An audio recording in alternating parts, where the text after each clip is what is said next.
All right, welcome everybody.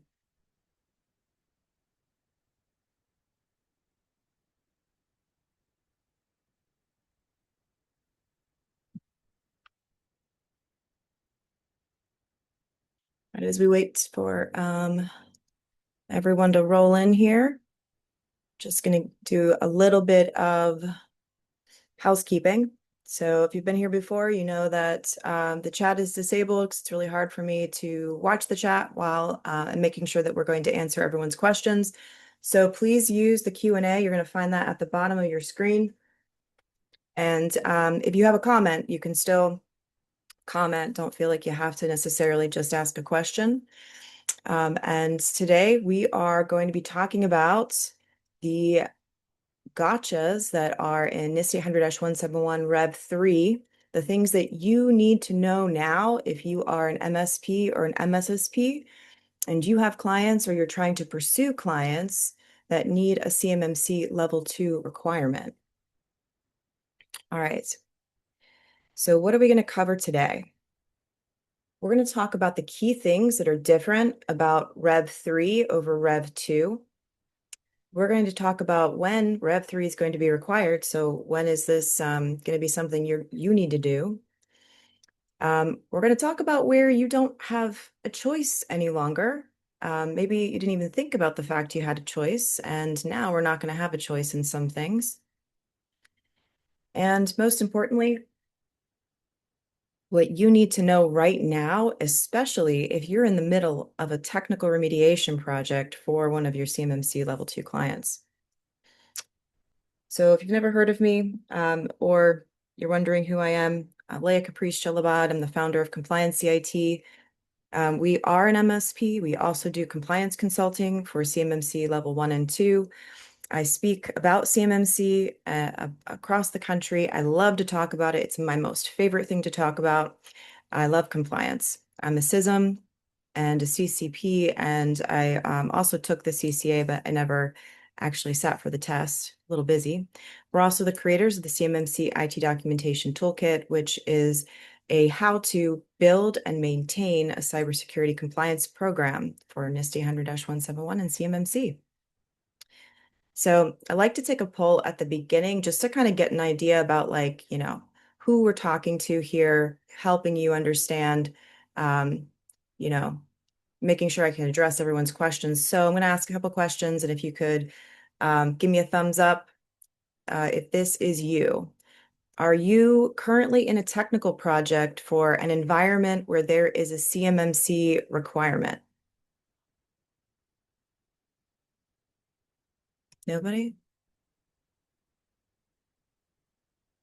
Yep, we got at least one person. Okay, there we go. Raised hand. Okay, how about, has anyone read NIST 800-171 Rev 3 yet?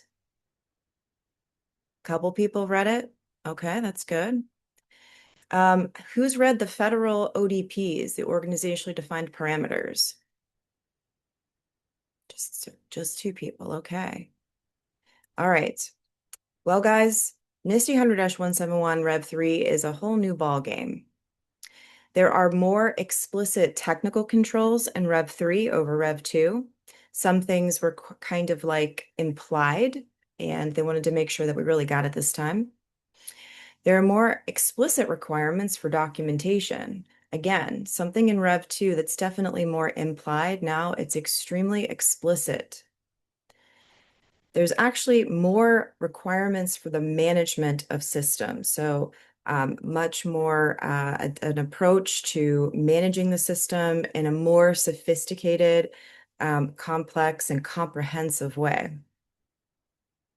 And there's actually an entirely new domain for planning. So they added a domain that is all about planning, and they put the SSP requirement under that. And one of the controls is specifically documented procedures.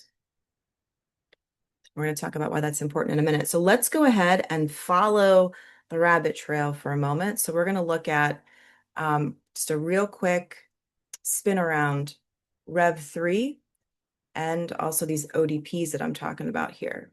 Okay. So First, if we look at the controls, some of them, these domain families, they look pretty familiar, right? We still have access control, identification, authentication, there's still training, audit, accountability, configuration management, IR, maintenance, media protection, physical and personal security, still assessing risk, still needing to monitor the controls, still having system communication protection and system information integrity. We also have this planning down here, system and services acquisition, and supply chain risk management. So they're being very explicit that this is definitely not a checklist. The 800-171 controls are not just something I can do and get over the finish line and say, I'm done, I'm compliant.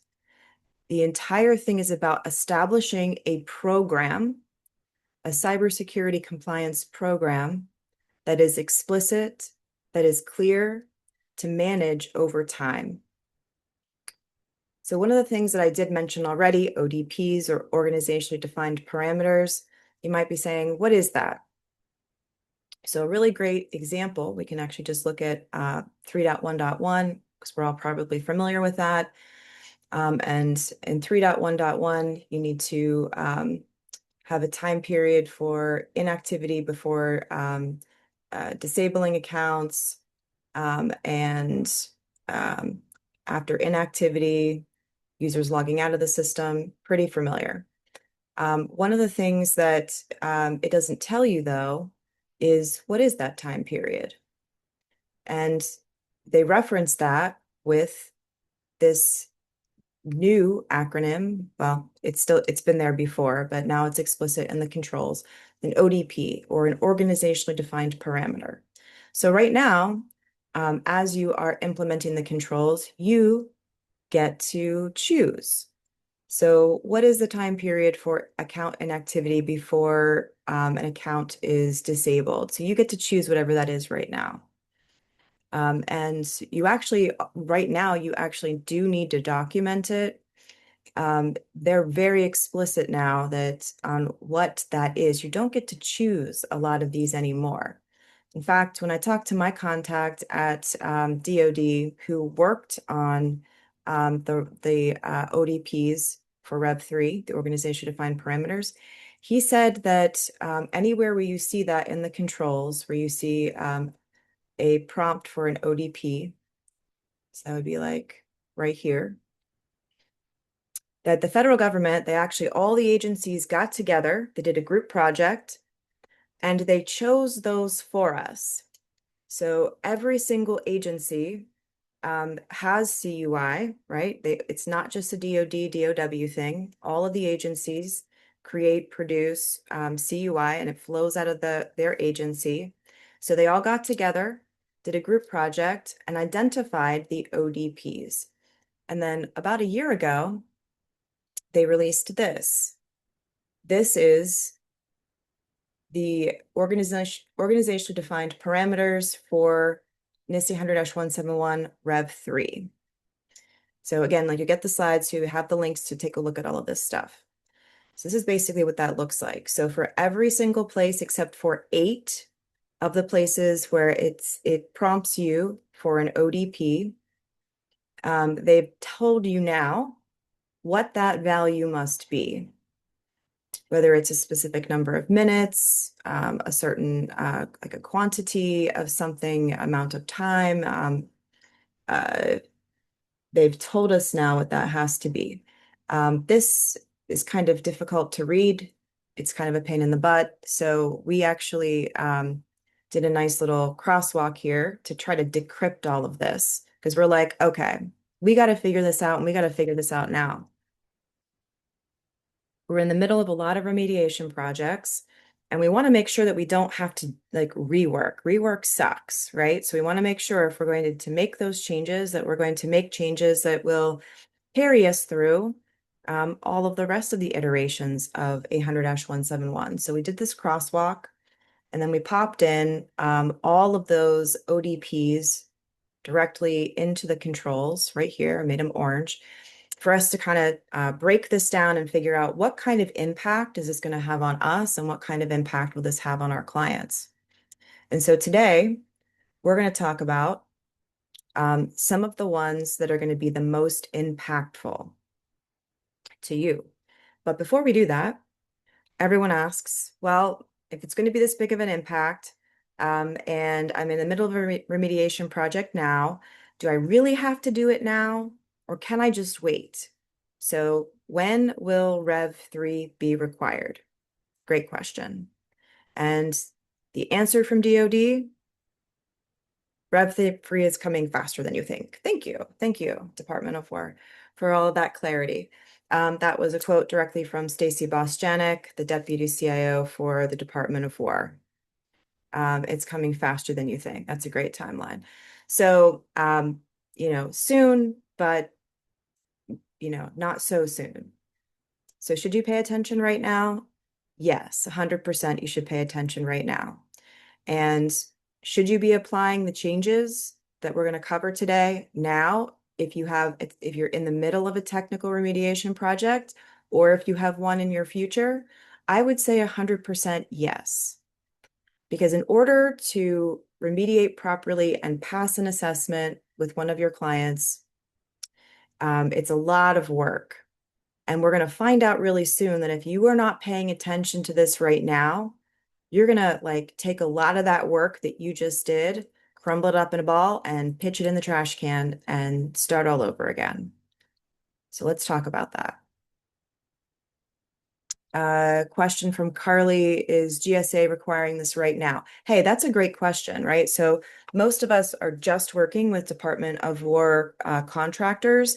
Some of us are working with other contractors that have contracts from different agencies. Like several of our clients have Department of Energy contracts, and they do have a NIST 800-171 requirement.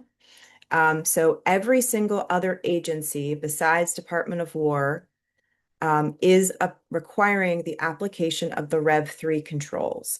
So if you are in the DoD supply chain, you can stay on Rev2 because there is that whole new program that they just stood up, and they didn't want to in the 11th hour tell everybody, hey, by the way, I know we're all supposed to get assessed next year, but you actually have to apply these different controls. So that's why they're giving us more time, but it is coming soon.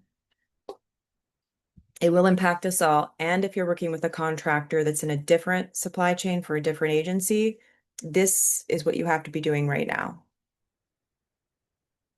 Quick question about organizations assessed and certified on Rev2. Will they need to do it again on Rev3 when it's required? No.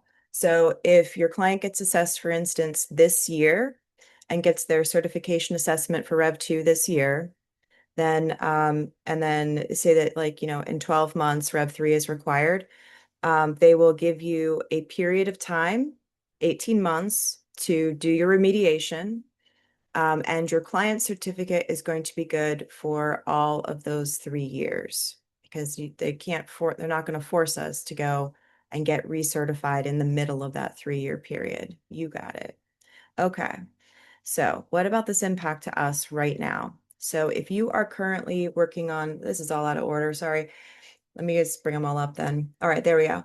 These changes are going to impact every single one of us serving DIB contractors with a level 2 requirement. Although it is currently not required, you may find yourself remediating your remediation project very soon if you're not thinking about this.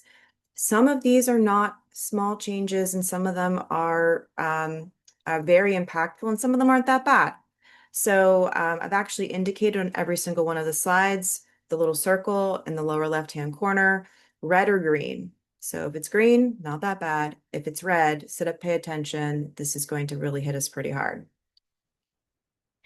And recognize that right now, if you are in the middle of a remediation project coming out of this, you may want to sit down and have a conversation with your client and perhaps rescope your project. Some of the requirements are going to be simple one-time changes, and some of these requirements are going to change the way that you do business forever. So let's go through some of those most impactful changes. All right, let's just talk about 3.1.1, authorized access control. This one's pretty easy. Inactive accounts must be disabled after a minimum of 90 days.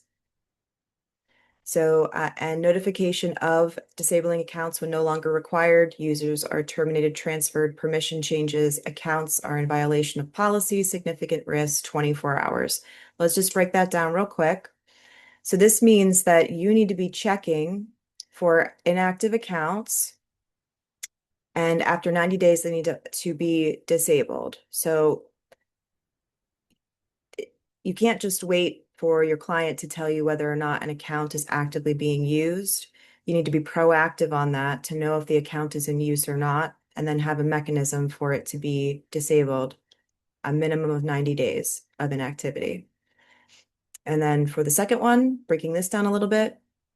So you need to disable accounts, and you need to be provided notification of if any of these things happen. The account's no longer required. The user is terminated. The user's transferred. In other words, their permissions change. Accounts are in violation of policy. So the individual is in violation of policy, or they are posing a significant risk to the organization. You have to disable that account within 24 hours. All right, let's talk about least privilege. This is going to be a little harder. So for authorized access to this stuff, so when you establish system accounts, assigning privileges, configuring access authorizations, all of these things, you need to be looking at how you can do them in a way, an approach for least privilege. So everything. I mean, technically right now, you need to be doing this for Rev2 controls, but they're incredibly explicit. So where an assessor right now might be a little bit more lenient and not really look very deeply into whether or not you truly have least privilege on all of these systems, now we really have to prove least privilege across all of these different systems and configurations. All right, let's talk about privileged account management. This one's actually not hard at all. You are only allowed to have defined and authorized users to have privileged accounts. And you say, well, that's not that bad. That's what we do right now. But maybe something you're not thinking about, and it's a little bit of a gotcha, is that you have to have written authorization for each one of your team members who has access to that system. So when you sign your agreement with your client, it's they need to know the people who you'll be creating accounts for at that time and authorize that those accounts are being created. As people leave your organization or join your organization and they go through a screening process and they are trained and ready to be able to access that environment, at that time, you also need to have written authorization from your client to create an account for a new team member on their system. And you need to retain that evidence. Unsuccessful logon attempts. So now they're telling us we have to enforce at most 5 consecutive invalid logons, and then the account must be locked, and that would be within a 5-minute period. Not too hard, pretty easy. Session lock. At most 15 minutes. So that's our new number. 15 minutes to lock a session. Okay. Use of external systems. This one's also not very hard. It's just more paperwork.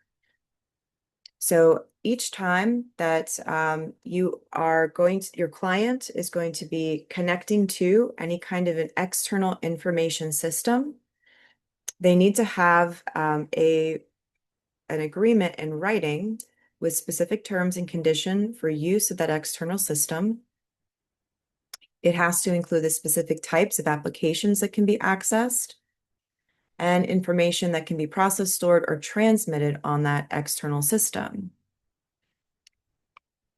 What does that mean? That means that we're going to have to start doing interconnect agreements. So an agreement, so anytime that your client perhaps requests access to an external system and you have to configure that access, we see that a lot, for instance, in GCC High, so that they can access, because it's a high trust system and you have to actually configure the tenant trust relationship. If anyone ever tells you to do that, you need to make sure that they have an interconnect agreement in place. I would also recommend interconnect agreements between you and your client because you do connect to them through your RMM tool, and sometimes we establish VPN connections, and we are an external system, so I'd also recommend it there. All right, system auditing. So most of us don't have our own SOC. Most of us have a third-party provider that's providing SOC services. We got to kind of choose what we wanted to audit, logs, things like that. And now they've actually told us this is the minimum that we need to employ for audit logs. Okay. Configuration settings. All right, this one's going to get us, guys. Establish, document, and implement the following configuration settings for the system that reflect the most restrictive mode consistent with operational requirements. Did you get that? The most restrictive mode consistent with operational requirements. And you need to select a baseline configuration from the NIST NCP checklist program. So you can't just decide, well, I can just apply my own standard for restricting systems, locking down ports, protocol services, any kind of functionality based on operational requirements. You actually need to choose a baseline configuration from NCP. And you're going to have to document any deviations from that published standard or source documentation. And you may be over there saying, thanks, Leia, that sounds interesting. I don't really understand the impact. What are you talking about? So let's go look at the NCP National Checklist Program. So one of the things you're going to see here is that if you scroll down and take a look at this, you're going to see a lot of references for things that you might be familiar with. Things like CISA, STIGs, CIS. So essentially what they're telling us is that you need to select a baseline from an authority such as CIS baselines or STIGs baselines, and then start with that hardened image copy configuration, and then only open up functionality so that it just meets operational requirements. And then you have to show what was the baseline that you started with and where you deviated from that baseline. Why is that going to be really impactful for us? Well, right now we have a requirement for us to document all of our baselines. So when you configure a firewall, you need to be configuring ports, protocols, documenting ports, protocols, services in use. You got to lock that sucker down as much as possible for least functionality. You have to have lists of all of the policies, ACLs, everything that you have configured in there. That has to be documented in a different document. The backup configuration is not documentation. But now you need to have that documented baseline, say we're using CIS controls, and then you have to show what you opened up and you have to say why. So if you're thinking about maybe right now, you're maybe doing a GCC high migration and you're configuring Intune or locking down the platform, you need to be thinking about this. Get your eyes on CIS, STIGs right now, because this might be a major change to a project that you're currently in. Also think about this massive impact this is going to be when this is required.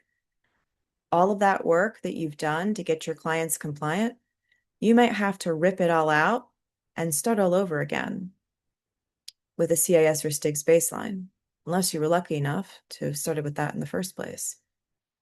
Think of all of those computers and servers and platforms firewalls, switches, access points, printers, all of it. All right, least functionality. So prohibit or restrict the use of following ports, protocols, functions, connections, and services where feasible. The organization should limit component functionality to a single function per component if it's feasible. And then you have to consider removing any unused or unnecessary software, disable unused or unnecessary physical and logical ports and protocols,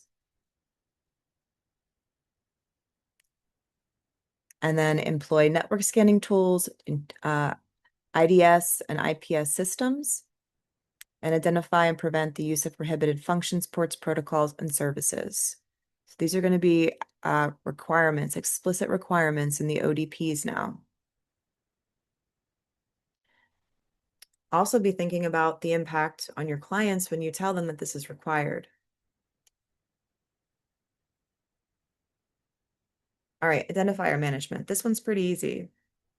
It's good to have an easy one. Do not reuse identifiers, usernames, or device names for a minimum of 10 years. So the hardest part of this is tracking. So what are you going to do to make sure that you don't repeat or reuse usernames or device names for a minimum of 10 years? And identifiers have to identify if they're a privileged user, contractor, foreign national, or non-organizational user. So it would be a little bit of a pain in the butt if you don't already have a practice like this, but it would be something like this. We've got Adam Smith. There's his non-privileged account. There's his privileged account. There's a contractor privileged account. There's a foreign national. So here's his regular account, an indicator it's a privileged account, an indicator that it's a contractor, an indication that this is a foreign national. You don't have to use that nomenclature, but you do need to create a standard and then align that across all of your clients. And you also have to help your clients understand that this is a requirement if they have a contractor on their system or a foreign national. So you have to work in how you're going to do that. All right, password management. Also pretty easy, but just a little bit of a pain in the butt. You have to maintain a list of commonly used, expected, or compromised passwords and update that list at least quarterly and when the organization passwords are suspected to be compromised. And you have to have a minimum of 16-character passwords, and they can't contain the user's name or account name. So I don't know about you guys, but when we establish a program and inside of our information security policies template that we utilize with our clients, we actually worked in all of these ODPs into the template. And we highlighted all the areas that were ODPs, like the we can't change this thing. So if I got any pushback in those areas, like, the 15-minute timeout to the login screen or the 16-character password minimum, like I could say, look, like, this is coming. So can we just do it now so we don't have to change it later and cause all this additional rework? All right, authenticator management. So change or refresh authenticators, never, where MFA is employed, at least every 5 years for hardware tokens and ID badges, at least every 3 years for all other authenticators, or after a relevant security incident or any evidence of compromise or loss. So all the authenticators, anytime that there might be an incident, all authenticators have to be cycled. Okay. Personnel actions. This one's not hard. It just requires more collaboration with the client. So disable system access within 4 hours upon termination. So I don't know if you've ever been in a situation before. Most of our compliance clients are good about this, but there have been times where I've had clients that, like, we were talking to them about a user and they're like, oh yeah, like I fired him a couple weeks ago. And I'm like, oh my gosh. So really high touch communication there. 16-character password on a phone, right? No, there won't be a need for 16-character passwords on a phone. Biometrics will be okay on a phone. Phones are interesting. We won't have time to talk about that today. All right, let's talk about vulnerability scanning. Easy, but you probably want to set this up right now. Make sure that you, at a minimum, are meeting these things and make sure that it's documented. You have to at least scan the system monthly, remediate vulnerabilities within 30 days for critical and high, 90 days for medium, and 180 days for low. So I would recommend aligning your program to this right now, might as well. And remember that it's a within, so anytime before those days are fine. You do need to have this documented for your clients now, so you have to choose those values right now. You can't go to assessment unless this is documented somewhere. And don't try to make these like a lot lower than the minimum, because if you have it in your documentation, then you have to prove that you're doing it. All right. Let's talk about terminating network connections. This one's easy. At the end of each session, you have to terminate your network connection, or it needs to terminate after 15 minutes of inactivity. So I'm not sure what when you're remoting into your client's networks, the RMM tool that you're using. I'm sure that you have a process that you tell all of your technicians and engineers to follow to make sure they're closing out their RMM remote access setting session. But making sure that just in case they keep it open, that it is actually terminating, you have a mechanism to make sure that it will terminate after 15 minutes of inactivity. All right, system flaw remediation. Also not too hard, but it's good to go ahead and document it and align to this now. Minimum of remediating all flaws within 30 days for critical and high, 90 days for moderate, and 180 days for low. Okay, system security engineering principles. Okay, this one got a red. Why? Well, let's talk about it. So apply the following systems security engineering principles to the development or modification of the system and system components. So what's the development and modification of system or systems components? That's us architecting something, refreshing equipment, any of those projects that we're doing for our clients. That's what this is referring to. And what do you have to do? At a minimum, you need to document that it provides user and administrator guidance for the implementation and operation of the controls. And the level of detail required in the documentation needs to be based on the degree which organizations depend on capabilities, functions, or mechanisms. Requirements can include mandated configuration settings. And you also have to have acceptance criteria. So when you're quoting a project for your client and you're designing and architecting whatever that solution happens to be, you need to have it really well documented. How did you design this? And making sure that at the end there is clear acceptance criteria that your client is signing off on at the end of your project. And again, because these are in the controls, you're going to have to show and prove this evidence during an assessment. And then just kind of round up all the mandatory reviews and put them on a single slide. You're going to have to review commonly used and compromised passwords quarterly. Review the approved and installed software quarterly. Review the system inventory and update it. Like for us, that's our asset management plan, where we have a list of everything that has an IP address, if it's in scope, and if it's in scope, what's a CMMC asset type, details about those assets. And we also have a tab for the people assets, everyone that has an account on the system. So the system inventory must be updated at least every quarter.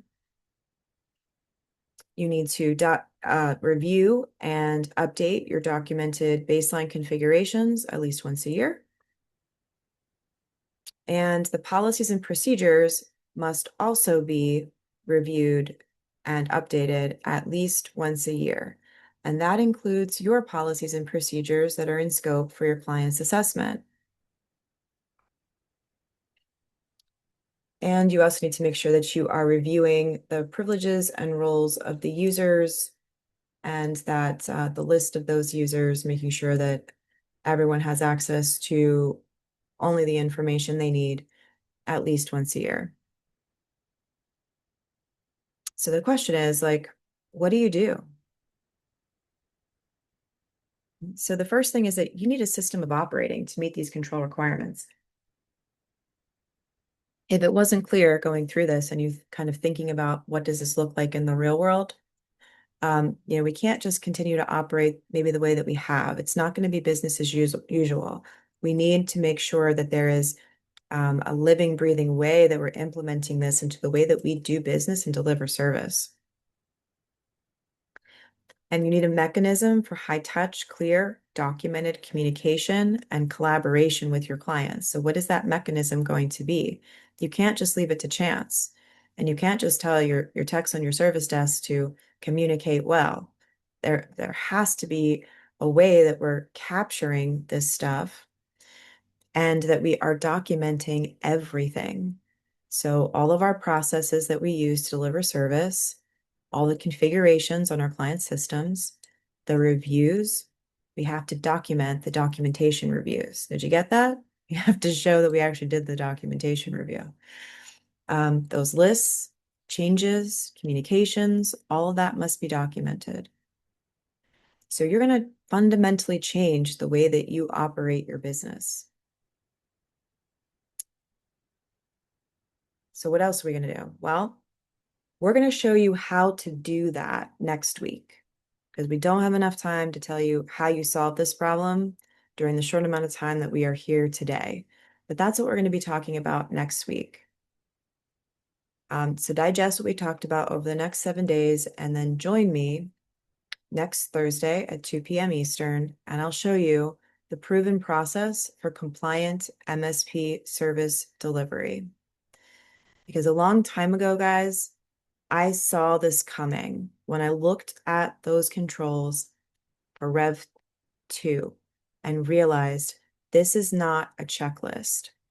So I had to take a look at my business and figure out, how can I build this stuff into the way that we just deliver services, so it's just the way the controls become business as usual. I had to change a lot of things about the way that I did business. And guys, it costs a lot more to deliver service this way. How many times do we talk about these things needing to be documented? And if you've been thinking about how you're going to create baseline configurations for all of the different hardware types and platform types and device types that you currently have deployed, based on STIGs or CIS, and documenting how you've opened those up. I mean, if you're just thinking about those things, it is going to fundamentally change the way that we operate.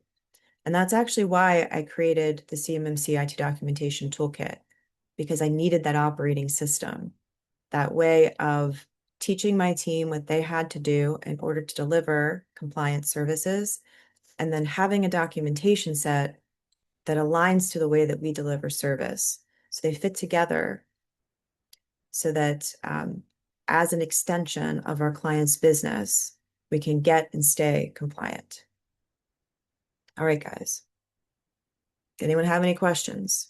I'm sure you probably have a lot of questions, or maybe even don't even know what questions to ask right now.